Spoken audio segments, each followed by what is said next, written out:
మరియు మాటల మ్రొక్క. ఒక చిన్న గ్రామంలో టిల్లీ అనే జిజ్ఞాసుతో నిండిన చిన్న పాప ఉండేది.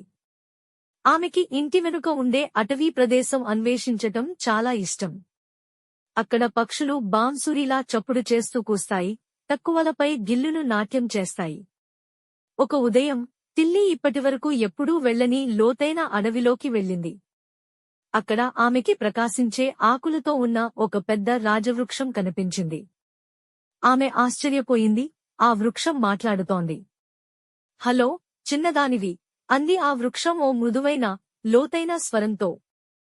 నేను ఒల్లి, మాట్లాడే వృక్షం. మంచి మనసున్నవాళ్లు మాత్రమే నన్ను వినగలరు. టిల్లీ కన్నులు మెరిపించింది. వావ్! నాకొక కథ చెబుతావా?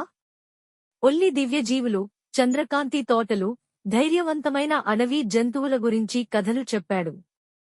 ప్రతిరోజూ టిల్లీ ఒల్లిని కలిసేదానికి వచ్చేది, మరిన్ని కథలు వినేందుకు. ప్రతిగా ఆమె అతనికి నీరు తీసుకెళ్లేది, పాటలు పాడుతూ అతన్ని ఆనందపెట్టేది.